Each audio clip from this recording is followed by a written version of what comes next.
Yang lain mana? Ditunggu.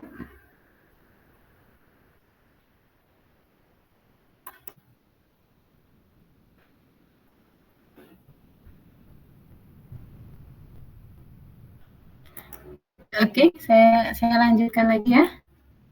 Saya lanjutkan lagi dari tadi membahas masalah TOGAF tadi ya. Dari TOGAF itu, dari value change itu nanti value change ini kan digunakan sebagai rule awalnya bahwa kita itu mau melakukan aktivitas ini mau dimulai dari mana sih gitu ya.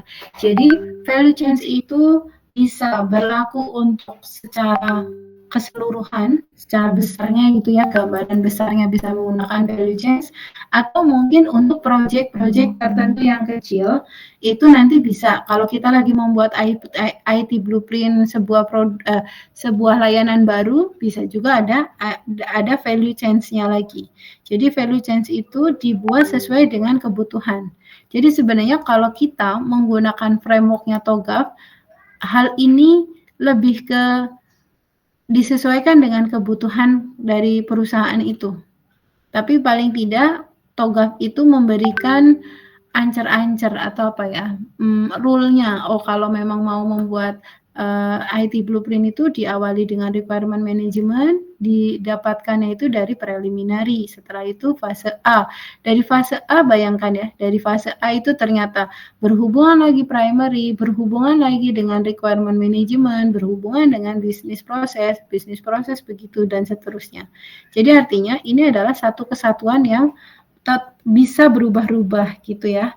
Dan karena TOGAF itu merupakan sebuah framework yang open, dia tidak ada standarisasinya gitu ya. Kayak halnya dengan COBIT. COBIT itu juga tidak ada sertifikasinya maksudnya. Jadi kan kalau yang punya sertifikasi itu contohnya kan ISO gitu ya. ISO itu untuk melihat bahwa apakah perusahaan itu terstandarisasi ISO. Misalnya ISO 27001 apa tidak. 27001 itu untuk keamanan sistem. Apakah keamanan sistemnya itu di sebuah perusahaan itu sudah terstandarisasi apa tidak. Ini biasanya untuk memastikan bahwa meyakinkan transaksi yang kita gunakan di situ itu tidak bobol gitu ya. Biasanya di perbankan.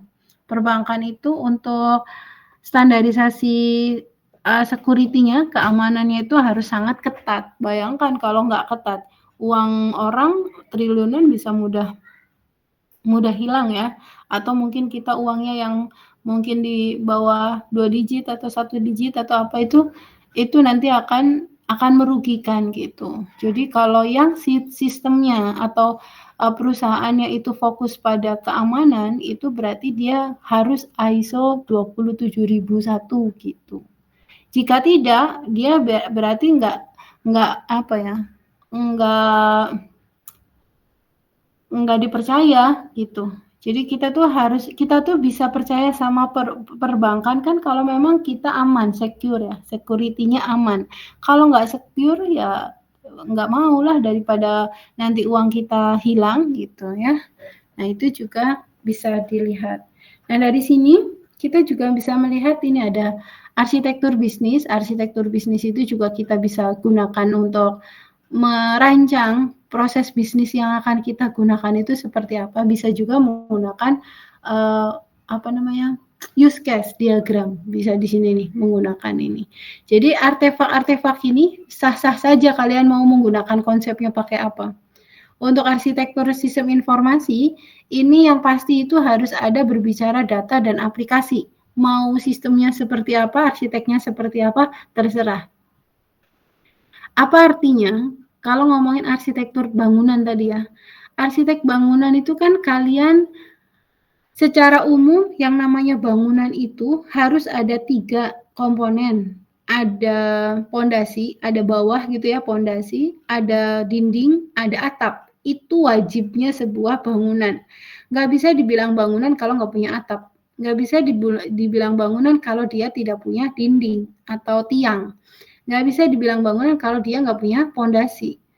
Nah, masalahnya arsiteknya itu mau dibikin pondasinya cakar ayam atau pondasinya itu menggunakan konsep kapal, kapal itu digunakan untuk apa?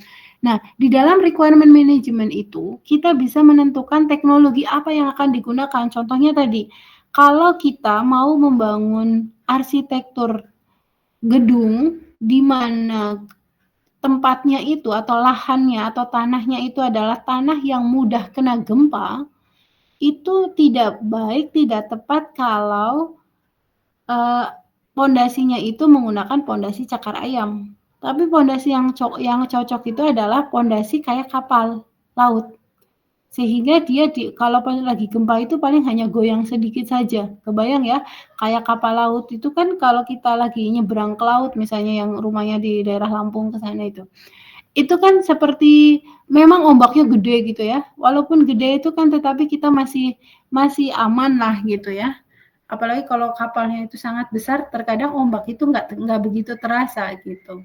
Tapi kalau yang kapalnya agak-agak kecil gitu kan goyangannya itu kerasa. Tetapi apa? Dia tidak tumpah, dia tidak patah gitu. Jadi kalau kita mau membangun sebuah arsitektur itu, oh berarti ini harus detail nih bahwa ininya pondasinya itu harus pondasi yang jenis apa. Nah, terus tiangnya. Tiangnya itu juga beda-beda ya, suka-suka kita dalam tanda kutip. Apakah tiangnya itu mau menggunakan besi 9, besi 15, besi 17 atau berapapun itu juga tergantung dari kita dan kebutuhannya. Kalau memang kita mau membuat arsitektur bangunan itu yang bertingkat gitu ya, tingkat lantai 20, tentunya untuk pondasi dan tiang-tiangnya itu harus yang besinya harus sangat kuat gitu ya, supaya dia tidak goncang ya, sama halnya dengan jembatan layang dah. Jembatan layang itu kan kalau kita lihat ya, yang menopang itu kan hanya satu gitu, tapi agak panjang gitu. Kalau dipikir-pikir itu bisa ya bertahan itu. Nah, tentunya itu permainan di besinya, di ukuran rangka besinya itu harus yang kuat supaya adanya kendaraan segitu banyaknya pun alhamdulillah selamat semuanya dan semoga seterusnya seperti itu ya. Nah, itu ada arsitektur atau rancangan arsitektur untuk sistem informasinya. Belum teknologinya. Teknologi apa yang digunakan untuk mewujudkan layanan yang mau diusulkan. Nah, itu tuh di sini. Jadi nanti dari sini kita melihat ada opportunity-nya. Apa sih peluang-peluang dari menggunakan teknologi ini dan solusi apa sih yang akan digunakan untuk menggunakan solusi apa yang akan digunakan dalam layanan ini dari sisi teknologinya. Nah, setelah kita melakukan evaluasi, masuk ke migrasi planning.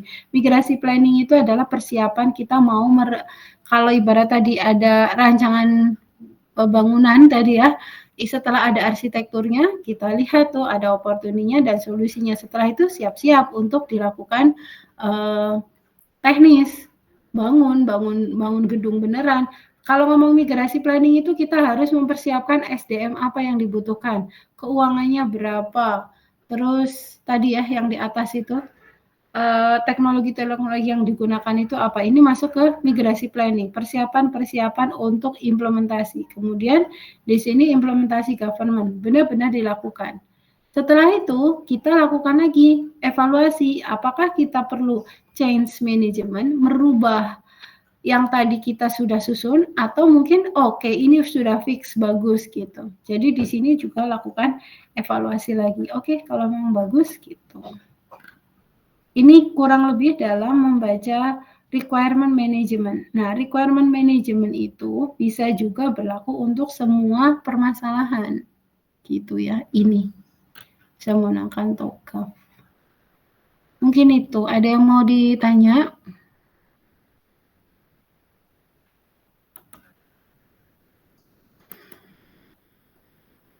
Kalau tidak ada, saya sambil nunggu ya. Kita absen dulu.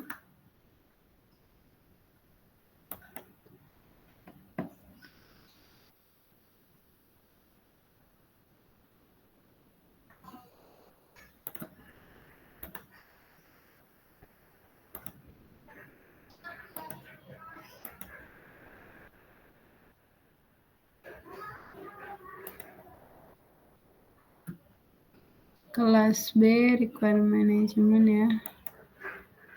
Saya panggil Muhammad Iqbal Trikiswoyo.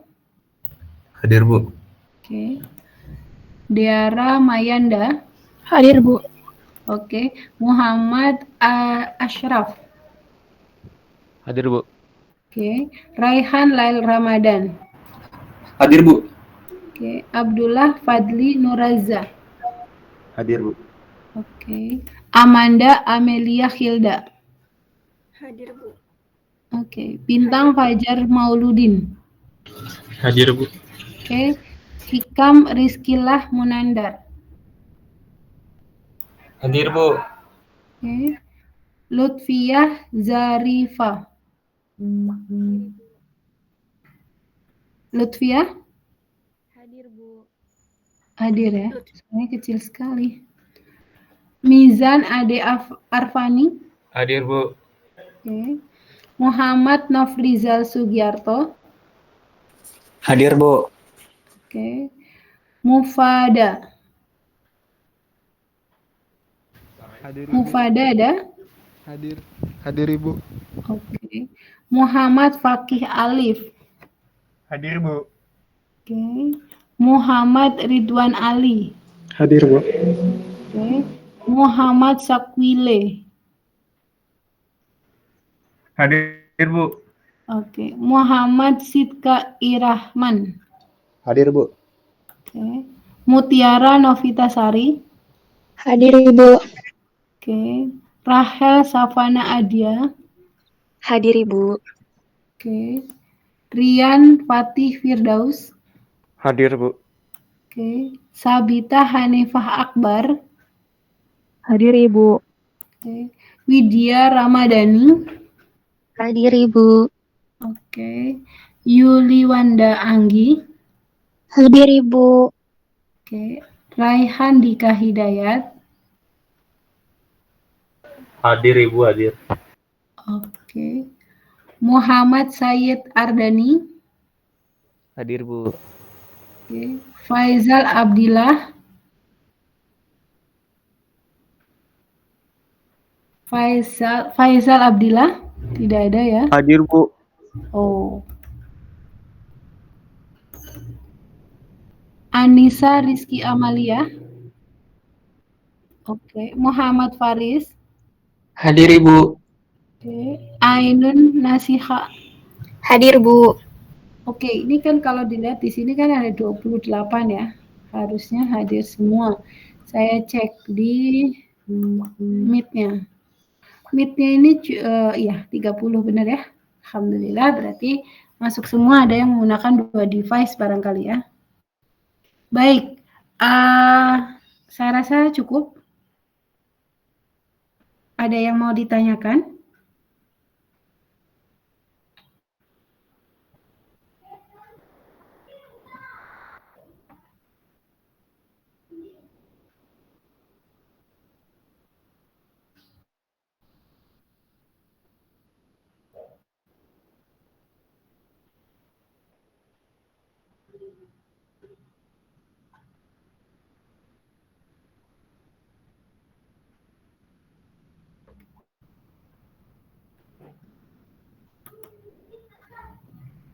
Oke, kalau tidak ada, sudah cukup ya. Nanti saya tunggu setelah kalian diskusi, kira-kira untuk UTS dan UAS-nya nanti seperti apa ya. Saya akhiri. Assalamualaikum warahmatullahi wabarakatuh.